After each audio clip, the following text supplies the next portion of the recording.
isang turtleneck. Tapos, meron ako ditong cardigan. This is from TikTok Shop. Meron ako nitong puffer jacket na galing sa Korea. Meron akong dalawang heat tech, isang ultra warm, isang extra warm. Pero, tatry kong lumabas ngayon kung kaya na siya. Pag hindi, maglalagay pa ako ng pants ko from Shein. And then, yung shoes ko na New Balance. Ayan, lalabas na muna tayo.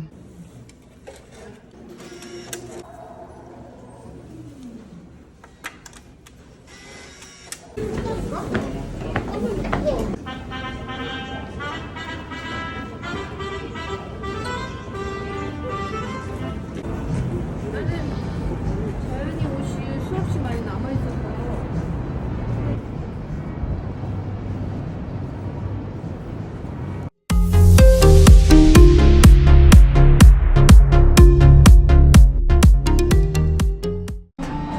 Jane's Cheese. Dito yan sa tabi ng Yogane. Dak Galbi.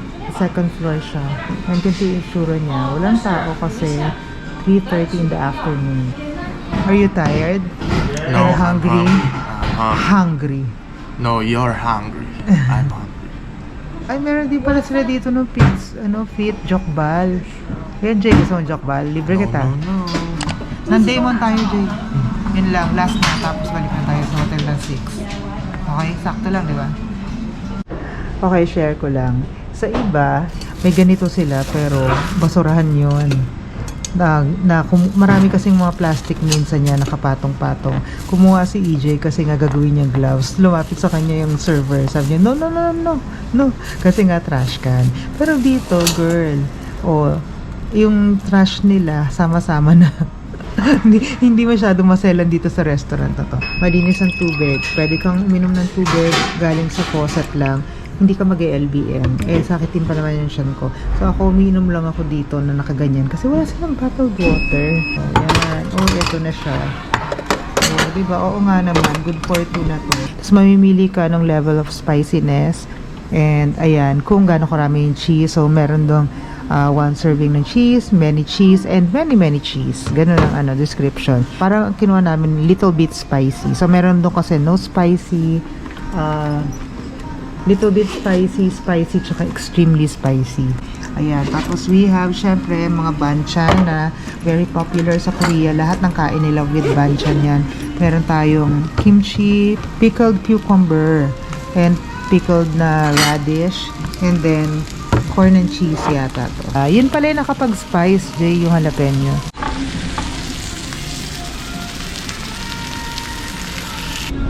So, ganito yung gagawin niya.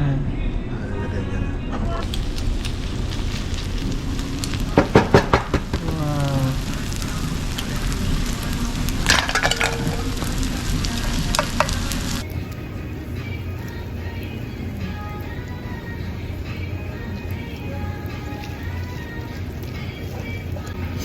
Ito yung fried rice na. Kaya nga may corn. May corn, may cheese, may seaweed, may jalapeno. Seaweed yun sa'yo? Gagawin natin sa to. Gawin natin yung fried rice natin, no? With seaweed.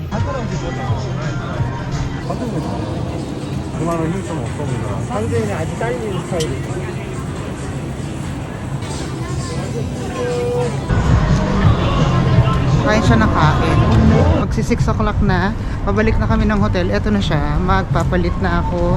And then, ayusin ko na yung gamit ko. Parang talaga intay na lang namin. Kasi baka hindi mag-antay yung transfer.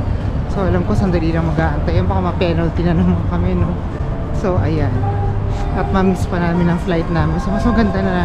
Mas maaga tayo. Ganyan. Tambay na lang tayo dito sa hotel, or pwede naman dyan, mga cafe, ang lapit-lapit lang. Nagbawas ako ng heat tech kasi mainit na sa loob ng airport. So ngayon, naka-dalawang heat tech na lang ako na leggings and then dalawang top. Pero pagdating doon, baka mainitan ako, baka magtanggal pa ako ulit ng tig-isa. Ayan, tapos sa joggings na lang ako. Ayan, so yan ang aking final outfit for my final day here in Seoul, Korea. Ayan, babalik na tayo ng Pilipinas mamaya. So, ano yung ginawa mo? Ba't ka sa Ano ba ang gagawin? Ano ba bili mo? Dito lang naman tayo mabuka. Nagkakalit tayo ako ng set. Sinendan ko ng dinosaur yung binibilan ko ng damit. Very close na kami. Ba't mo sinendan? Ba't ka nakaposing dyan, bro? Sabi niya. Bobo.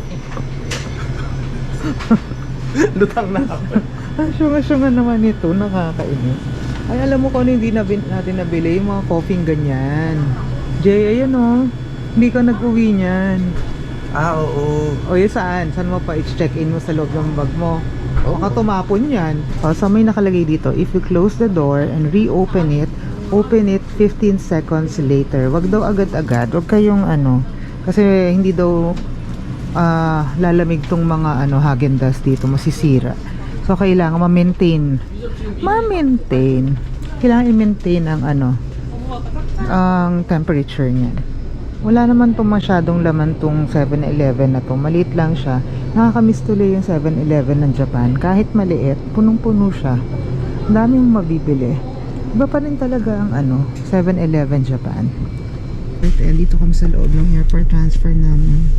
Ang nakuha ko is Kia Carnival. Ayan, ano to? Comfort 7-seater. Ayan.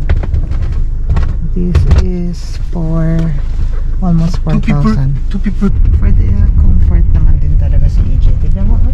Kaya carnival nga. Kaya nga eh. Komportable siya. Dalawa kasi yung pagpipilian doon. Comfort and economy.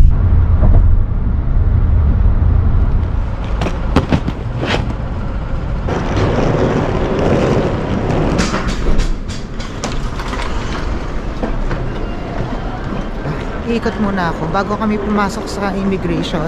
May see you dito guys, and marami na bibili doon para makapag-uwi ako ng mga pagkain, ganyan-ganyan na pwede kong i-hand carry na lang. Sobrang aga namin. Maaga kami ng 1 hour bago dun sa mismong check-in time. Ayan, maliit na convenience store lang yan, pero marami nang nabibili. Meron din sila dito syempre candy section. And ito, pati mga lock, meron sila dito. And adapters na kailangan talaga pag pumunta kayo dito.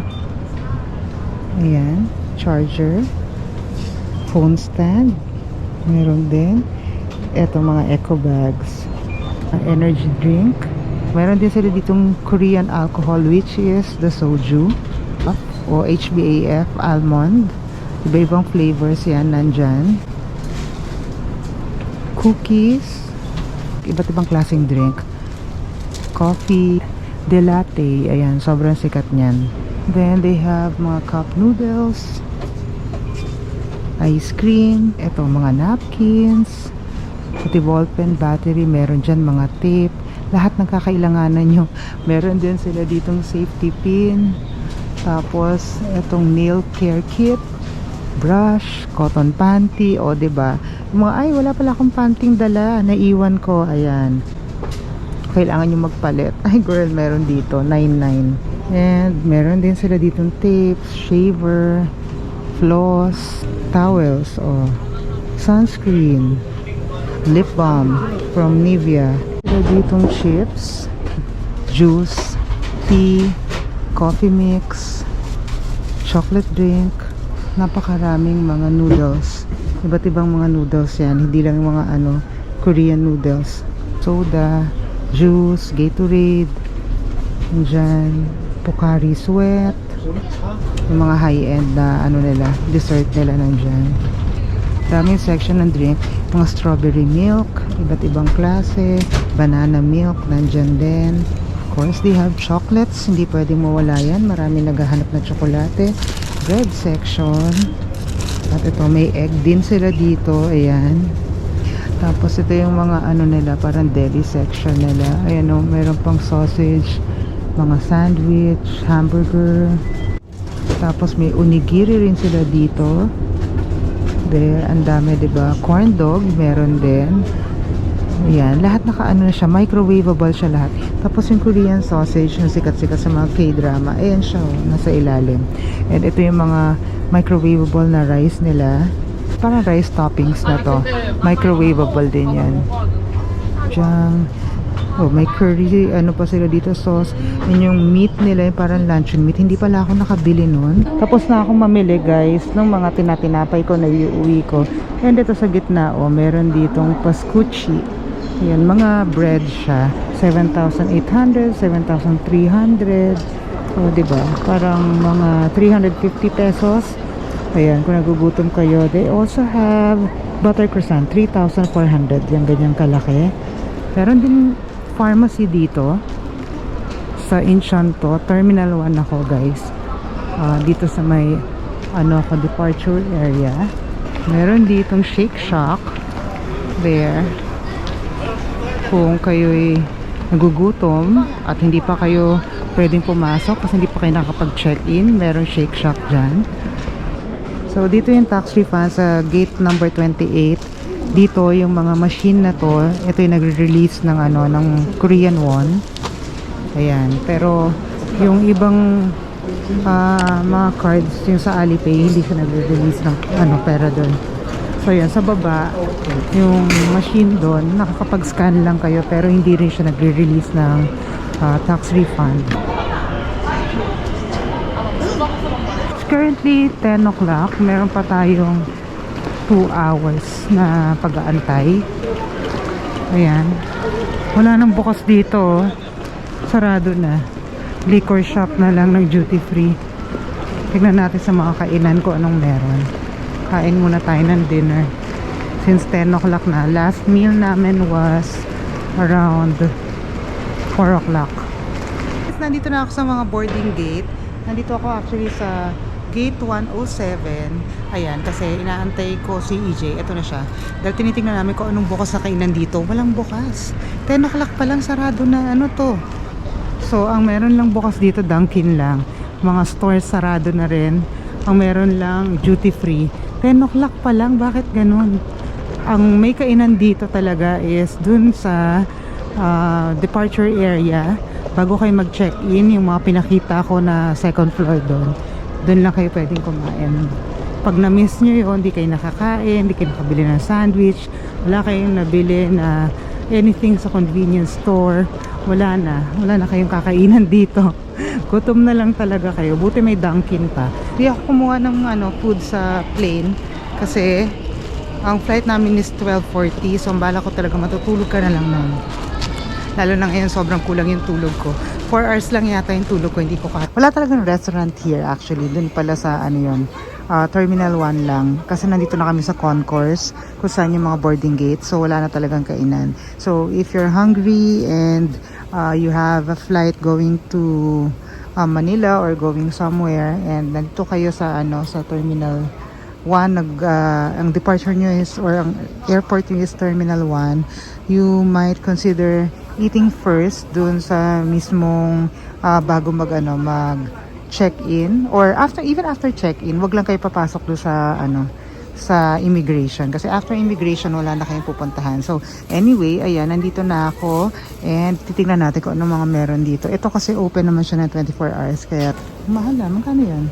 5,000. So itong munchkins na to is 250 pesos. Gusto ko sana is something savory like yung mga sandwich. Ito tayo sa sandwich. Oh, hot sandwich to 6,500. So parang mga 300 pesos yan. And ito ay egg salad sandwich. Wala silang banwich. Yun lang. So we ordered the sandwich and English breakfast tea sa halagang 10,200. So 500 pesos for this meal. EJ, we're going home. 2:40 pa na. Cancelled yung flight namin. Pabababain kami. Pinabigyan ng clearance yung plane. Personnel will keep in touch. For the meantime, please wait for further instructions before disembarkation. Thank you. Didisembark kami ng plane na to. And we're not yet sure kung anong oras kami makakaalis. So we're just waiting for further instructions regarding the disembarkation. And it's currently 3:05. we are asking for patience.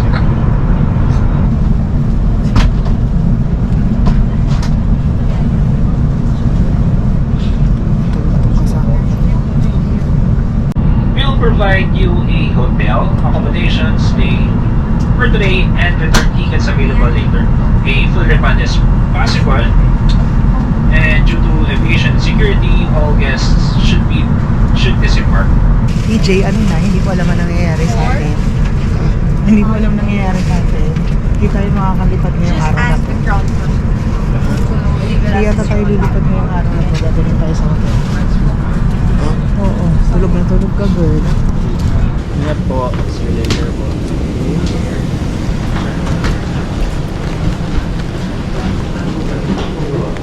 Ayan.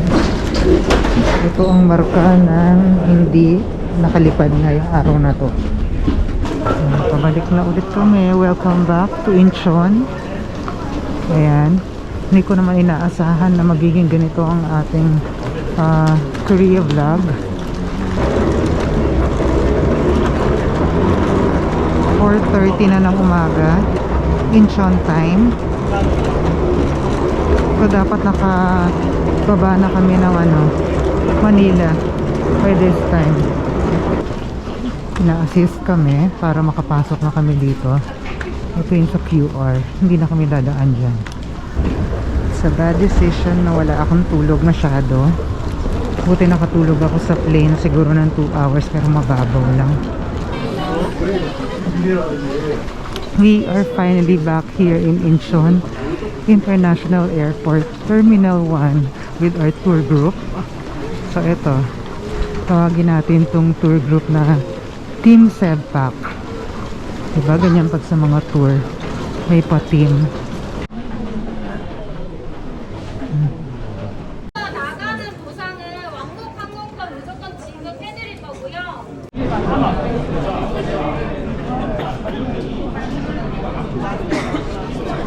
Luggage natin. Kukunin na natin. Nakita ko na yung luggage ko kanina. Ito na siya.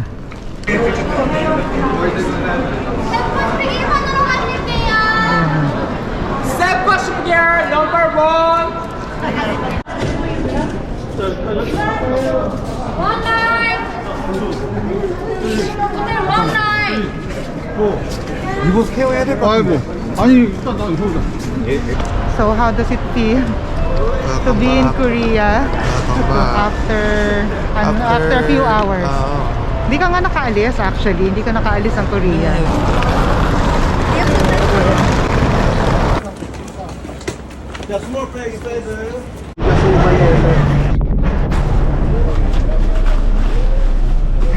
Ito naman kami sa bus for another tour. Another tour. Same bus. Different destination.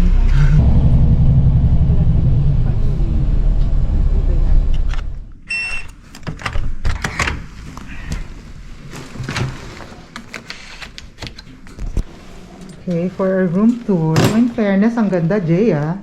Sa ganda sa hotel natin. Buffet food provided by the hotel. Naiwan na naman kami. So magta-taxi kami pupunta.